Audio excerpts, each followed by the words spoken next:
आप सभी बैठ जाएं। महासचिव, सदन की कार्यवाही शुरू की जाए। अपने स्थान पर खड़े हो जाएंगे और राष्ट्रीय गान की प्रक्रिया शुरू करेंगे।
हमारे नवनियुक्त सांसदों को शपथ लेने के लिए बुलाएं।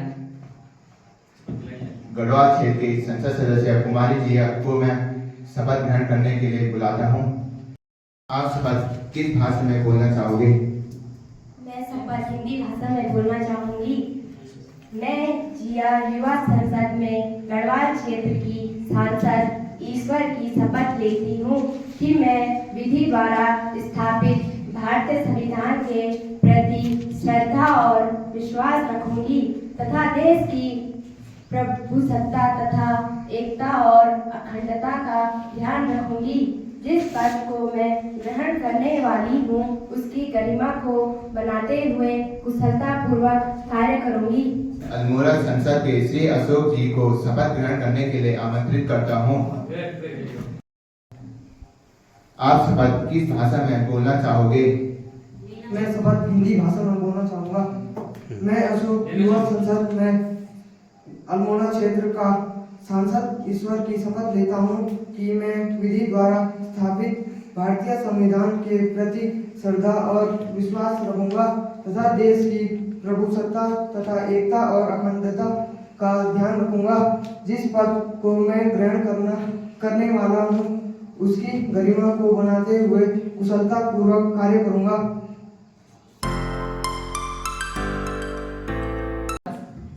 विपक्ष सदन की कार्यवाही को शुरू करते हुए प्रश्नकाल को शुरू करें। प्रतिपक्ष अपना प्रश्न सदन के सम्मुख रखेंगे। मैं माननीय अध्यक्ष महोदय के माध्यम से माननीय कानून मंत्री जी को पूछना चाहता हूं कि मैं देश में कानून व्यवस्था बहुत ही खराब है। देश में महिलाओं व बालिकाओं के अंदर असुरक्षा का भाव है। कई महिलाओं की निर्मम हत्या की जा रही है। चोरी डकैती अपने चरम पर है। भ्रष्टाचार, किडनैपिंग आदि हर जगह है। आप इस बारे में क्या राय रखते हैं? मैं सदन को अवगत कराना चाहती हूँ कि देश की सुरक्षा व्यवस्था सरकार की सर्वोत्तम प्राथमिकता है। सरकार ने इस दिशा में महत्वपूर्ण कदम उठाए हैं, जैसे महिला सुरक्षा में महिला हेल्पलाइन नंबर 181, मुख्यमंत्री हेल्पलाइन 1076। माननीय सांसद महोदय, कृपया आप बैठ जाएं। आपको बोलने का मौका दिया जाएगा।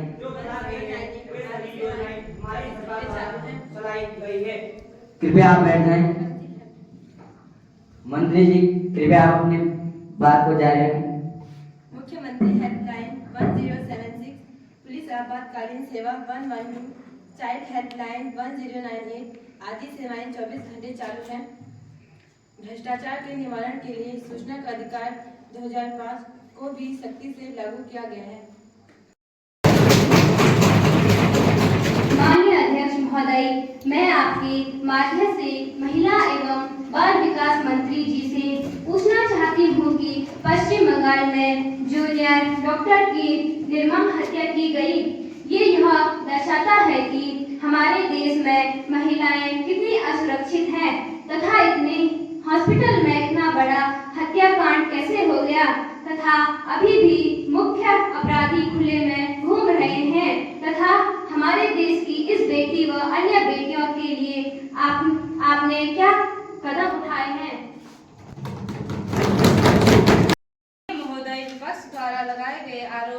गंगाधर है। इसी क्रम में मैं सदन को अवगत कराना चाहती हूँ कि इसमें हमने अस्पतालों में सीसीटीवी कैमरे की व्यवस्था, डॉक्टर्स की टास्क फोर्स की व्यवस्था और महिला पुलिसकर्मियों की ज़्यादा से ज़्यादा भर्ती करने के आदेश दे दिए हैं और इस मामले में आगे की कार्यवाही भी जारी है। माननीय अध्यक्ष महोदय जी के माध्यम से रक्षा मंत्री महोदय जी से सरकार द्वारा देश में चलाई जाने वाली अग्निवीर योजना के बारे में प्रश्न पूछना चाहूंगी कि देश में इतने सारे युवा बेरोजगार हैं तथा सरकार ने काफी कम पदों पर वैकेंसी निकाली है। एक युवा बेरोजगारी से तंग आकर अग्निवीर जैसी नौकरी में जाना चाहता है जो केवल महज 4 सालों के लिए है, परंतु इसकी चयन प्रक्रिया को भी काफी जटिल बनाया गया है जिससे देश का बेरोजगार युवा मायूस है। आप इस बारे में क्या कहना चाहेंगे? मैं सदन को अवगत कराना चाहती हूँ कि देश की सुरक्षा व्यवस्था को देखते हुए सरकार ने इस योजना को शुभारंभ किया तथा आर्मी में भर्ती के नियम थोड़ा ज्यादा सख्त हैं और अग्निवीर में कम समय में हमें देश की सुरक्षा व्यवस्था के लिए योग्य जवान उपलब्ध हो जा रहे हैं। देश के बेरोजगार युवाओं को माननीय सांसद महोदय कृपया आप बैठ जाएं, आपको बोलने का अवसर दिया जाएगा। मंत्री जी कृपया आप अपनी बात जारी रखें। योग्य जवान उपलब्ध हो तथा देश के बेरोजगार युवाओं को रोजगार भी उपलब्ध हो रहा है। इन पदों के लिए चुने गए अग्निवीर 4 साल तक भारतीय सेना में सेवा करने के पात्र होते हैं। सेवा के पहले वर्ष के दौरान अग्निवीर का इन हैंड वेतन 21,000 रुपये होगा जो सालाना बढ़ता रहेगा। वेतन के अलावा उन्हें 4 साल बाद बाहर निकलने के समय 10,04,000 रुपये का सेवानिधि पैकेज मिलेगा तथा रिटायरमेंट के बाद किसी और सेवा में भी जा सकते हैं। माननीय अध्यक्ष महोदय के माध्यम से मैं माननीय स्वास्थ्य मंत्री जी से आजकल की स्वास्थ्य सेवाओं के बारे में बात करूंगा। आजकल पूरा देश डेंगू, मलेरिया, टाइफाइड जैसी बीमारी से ग्रसित है। सरकारी अस्पतालों की हालत बहुत ही खराब है। मरीजों को एडमिट होने के लिए बेड उपलब्ध नहीं है। आपने स्वास्थ्य सेवाओं के लिए दुरुस्त बनाने में क्या कदम उठाए हैं? सदन को अवगत कराना चाहती हूँ कि डेंगू की रोकथाम के लिए हमने समय समय पर एरोसोल दवाइयों का छिड़काव किया है। साथ ही अस्पतालों में अतिरिक्त बिस्तर उपलब्ध कराए हैं। साथ ही गांव में डॉक्टरों की टीम भेजकर स्वास्थ्य परीक्षण करवाए, मुफ्त दवाइयां उपलब्ध कराई। मैं अध्यक्ष महोदय जी के माध्यम से माननीय वित्त मंत्री से यह प्रश्न पूछना चाहती हूँ कि हमारे देश के सरकारी स्कूलों की स्थिति, रहन सहन की व्यवस्था बहुत खराब है। जैसे स्कूलों में पीने के लिए पानी की व्यवस्था नहीं है, भवन काफी जर्जर स्थिति में है। आपने स्कूलों की स्थिति इतनी खराब हाल व्यवस्था के लिए बहुत ही कम बजट शिक्षा क्षेत्र के लिए पास किया है, ऐसा क्यों? मैं सदन को अवगत कराना चाहती हूँ कि शिक्षा जैसा संवेदनशील मुद्दा सरकार की मुख्य प्राथमिकता है। सरकार शिक्षा के प्रति प्रतिबद्ध है तथा सरकार की पूरी कोशिश है कि सरकार विद्यालय की व्यवस्था को बनाने के लिए समय समय पर अनुपूरक बजट भी लाएगी।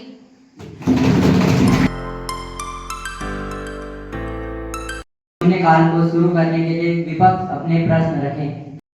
माननीय अध्यक्ष महोदय के माध्यम से माननीय गृह मंत्री जी से आपदा प्रबंधन के अंतर्गत आजकल बिहार में बाढ़ से होने वाली क्षतिपूर्ति के लिए कार्यों का ब्यौरा चाहता हूं कि आपने इस दिशा में क्या ठोस प्रयास किए हैं। मैं सदन को अवगत कराना चाहती हूँ कि आपदा प्रबंधन जैसा संवेदनशील मुद्दा भारत सरकार की मुख्य प्राथमिकता में शामिल है। सरकार की इस दिशा में कई ठोस कदम उठाए गए हैं। केंद्र सरकार द्वारा बिहार राज्य को आपदा प्रबंधन के अंतर्गत राहत कोष व राहत सामग्री मुहैया करवाई गई है। लगातार प्रधानमंत्री जी तथा गृह मंत्रालय के यहाँ विशेष ध्यान है। एनडीआरएफ की टीम लगातार 24 घंटे यह कार्य कर रही है।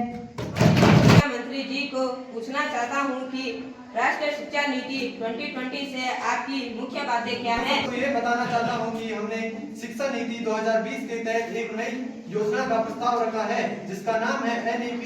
इस शिक्षा नीति के अनुसार 2020 तक सभी उच्च शिक्षा संस्थान बहुविषयक संस्थान बन जाएंगे जिनका प्रत्येक का लक्ष्य 3000 से अधिक छात्र माननीय शासन महोदय कृपया आप बैठ जाएं। आपको बोलने का अवसर दिया जाएगा। उन बच्चों की जिम्मेदारी कौन लेगा? 3000। धन्यवाद महोदय जी। कई स्कूलों में ऐसी दुर्घटना हो चुकी है। बच्चों की कृपया आप सदन की मर्यादा बनाए रखें। आप बैठ जाएं। मंत्री जी आप अपनी बात जारी रखें। धन्यवाद महोदय जी। हमने नई शिक्षा नीति के अनुसार उच्च शिक्षा संस्थान बहुविषयक संस्थान बन जाएंगे जिनमें प्रत्येक का लक्ष्य 3000 या उससे अधिक छात्र होंगे।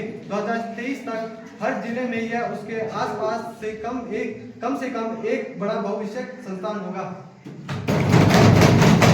सदन के माध्यम से माननीय प्रधानमंत्री जी से यह प्रश्न पूछना चाहती हूँ कि PMGSY प्रधानमंत्री ग्राम सड़क योजना के मुख्य उद्देश्य क्या हैं? मैं सदन को अवगत कराना चाहती हूँ कि PMGSY का उद्देश्य ग्रामीण इलाकों में मौसम के बावजूद सड़कें चलती रहें। इसके जरिए ग्रामीण इलाकों में रहने वाले लोगों को आर्थिक और सामाजिक सेवाओं तक पहुंच मिलती है। इससे कृषि आय और रोजगार के अवसर बढ़ते हैं। सड़कों पे इतने गड्ढे हैं, उसकी व्यवस्था कौन करेगा?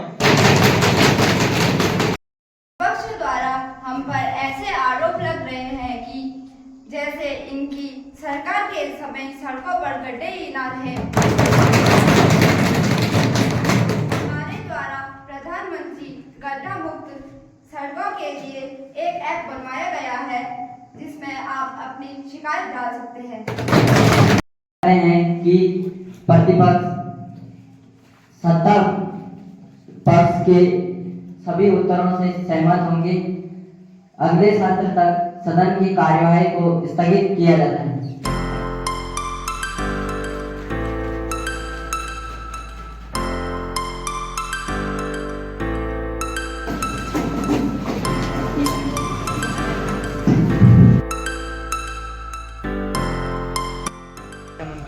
क्या देश की महिला और बेटियां सुरक्षित नहीं है? आप इससे क्या बोलना चाहेंगे? द्वारा इस पर प्रयास किए जा रहे हैं और जो भी घटनाएं हो रही हैं उन पर कार्यवाही जारी है।